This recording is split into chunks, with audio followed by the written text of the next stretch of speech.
What's up, gamers? Special Agent 9 here, and today we're going to talk about how to get Ashes of Alar. This is one of the most sought after mounts in World of Warcraft, and I know because I have been seeking it for years. Ashes of Alar drops off the second boss in TK, Tempest Keep, that is out in Outlands, which I'm running through right now at a very fast pace. This is the first boss you fight, which actually is a huge bird that looks exactly like Ashes of Alar, but does not drop off of this boss. It's actually the second boss that it drops off of, so whatever. You don't even have to fight this bird boss to get to the boss that drops ashes, but that boss does drop a pet, a battle pet, so you may want to fight it if you don't already have that pet.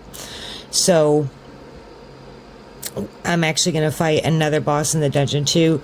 I think every boss in TK at this point drops a battle pet, so if you don't have those, or even if you do, if you want to sell them in the auction house, it is worth it to fight these bosses if you have the ability to get those pets. So that's what I'm doing here now. But Ashes of Alar looks like a huge phoenix. It leaves behind trails of pink and orange fire as it flies through the sky. It is highly coveted. Everybody wants this mount. All collectors go after this mount. So, of course, I am going after it too. So this is the boss room where the mount does drop in TK. You're going to want to clear all the trash out of the room first, because the bosses, there's like 4 different dudes you have to fight before you get to fight the main guy, Kel'Thuzad, so they'll run all over the room. So clear out all the trash before you pull. And this is how you do it with 2 people. Because of certain abilities that Kel'Thuzad does, it is actually very tricky to run TK and to complete this fight if you have 1 people or 2 people or a small amount of people, because he does a mind control. If both people get mind controlled, then the fight automatically resets, and it's a whole thing. So 1 person will not get mind controlled, 2 people can be mind controlled. So I'm going to show you a little trick here during this fight, which is how you can do it with 2 people. Otherwise, if you have a larger group, then it's fine. You won't have any trouble.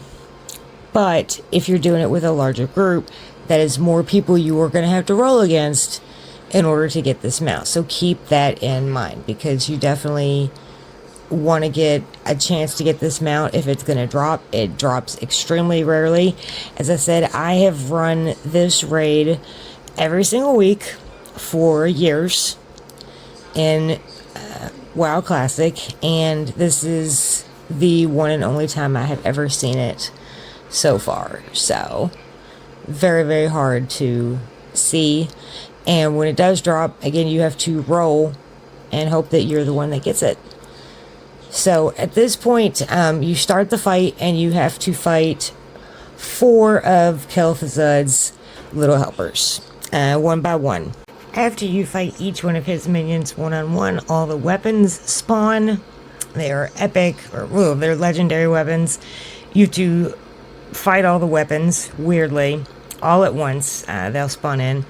Kill them off, and then you could pick up the legendary weapons if you want. There is actually a way to use one of the legendary weapons to deal with the special ability that Kel'Thuzad does, but it doesn't seem to work. This fight is very buggy in Classic. There's a lot of bugs that they don't fix, so it gets kind of weird sometimes. So after you fight all the weapons, you will have to fight his 4 minions. Again, they will spawn all at once, and they'll run all over the room, as you can see. So you want to kill them, and then at this point, before the last one dies, one of the people, if in a 2-person group, has to die. In that case, this is me, because I am not a tank. I am a warlock. I wear cloth. So the tank is going to stay alive now, and the tank is fighting Kel'Thuzad while I am dead on the ground. That's the only way to get this fight done with 2 people. Otherwise, you can both be mind controlled at the same time, and the entire fight will reset. And it is a very long fight. First of all, because there's the 3 different phases where you have to fight each one of the things that you've already seen, but there's also multiple cutscenes within the fight, and you will be standing there and you will be waiting for the cutscene to be over. So this is a long fight, and you don't want it to reset a bunch of times. And sometimes when it resets, it doesn't reset properly because, like I said, there are a lot of bugs. So it's best if you get it done the first time in one shot without having to reset everything. And the best way to do that is for one person to die. And you cannot see the fight right now because I did not have a good angle. So I'm sorry about that. But rest assured, the fight is going on. As you can see, they've just re-entered the screen again. And at this point, you will be fighting Kel'Thuzad and the Firebird, the Phoenix, that comes and joins them.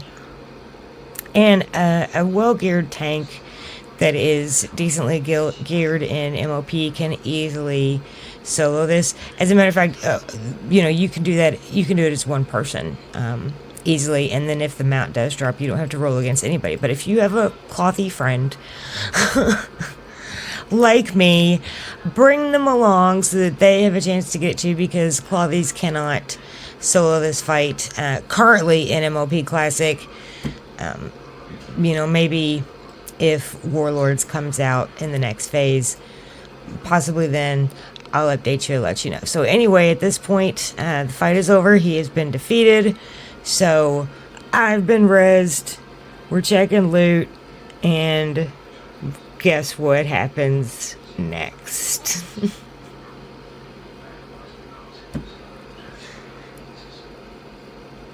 So at this point, I have noticed that it has dropped Ashes of Alar, one of the rarest mounts in the entire game, guys. People run TK every week for years. I ran it every week for years, waiting to see this drop. Some people have been running it for years and years and have never seen it drop. There's all kinds of stories about Ashes of Alar dropping in groups and people, ninjaing it, and it's very much sought after. All mount collectors really want this. I really wanted this. I'm extremely excited that it has dropped. You will see me start to completely freak out because not only did it drop, but I won the roll. So I didn't have a 50-50 chance. I was only rolling against another person, but I won it. And I'm very excited. It's a very exciting thing. Ashes of Alar. Complete and total victory. And from now on, anytime anybody wants to do a mount off with me, I am ready, because I have Ashes of Alar, which is widely considered to be one of the coolest mounts in the game. And yes, you could see me in my stream cam having a total fit. Very exciting day. Anybody who wins Ashes of Alar is going to have a fit. So you'll have one too if it drops for you. So that's what you do. That's how you get it. You just run TK, kill that fight over and over again once a week. You can only do it once a week because it is a raid. Perseverance is the key to anything. Don't give up. Run it every single week. Keep trying. As long as you keep doing it and don't give up on it, eventually, stands to reason. And yes, I'm hollering and screaming in the camera because I was extremely excited to get this particular mount. So, yeah, just don't give up. Keep trying. Do it every single week. And whatever it is you're trying to get, you will eventually, law of averages, you'll eventually get it. If you do it every single week and you don't ever give up, it has to drop sometime. At least that's what I tell myself about the mount in Karazhan that I still don't have. So I'm going to go ahead and give y'all a look now at the mount. There it is, Ashes of Alar. Famous mount in the game. Extremely rare mount in the game. Everyone wants it. I have it. I'm telling you how to get it. Good luck. And I hope you do. I hope it drops. I hope you win the roll. Keep trying. Keep fighting. Eventually, you'll have it too.